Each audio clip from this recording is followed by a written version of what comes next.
జై శ్రీకృష్ణ. మహాభారత యుద్ధం మొదలయ్యింది. కృష్ణ పరమాత్మ మొత్తము ఇరు సేనల నడుమ రథాన్ని తీసుకెళ్ళి, తన దివ్య రథాన్ని తీసుకెళ్ళి అక్కడ పెట్టాడు స్వామి.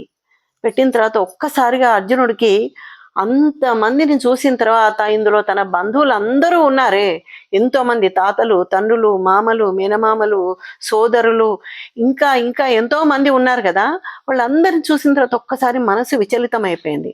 అంత స్థిత ప్రజ్ఞుడికి అలాంటి మనసు ఎందుకో బాధ అయిపోయింది. ఆయనకు బాధ అయిపోయి, కృష్ణ ఇన్ని రోజులు మనము ఇదంతా నేను ఇంత రాజ్యం కావాలని అనుకుంది, ఇంతమంది చంపితే నా రాజ్యం వస్తుందా? నాకు ఇంతమంది చనిపోయిన తర్వాత వచ్చే ఆ భోగ్యము మాకు అవసరమా?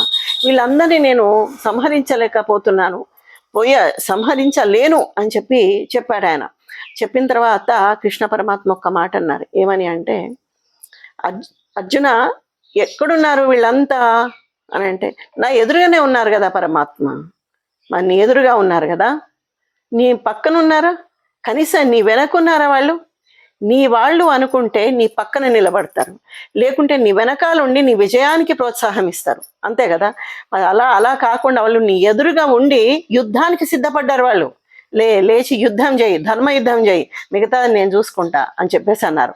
అంటే మన మామూలుగా కూడా మన ప్రపంచంలో చాలా మంది అంతే.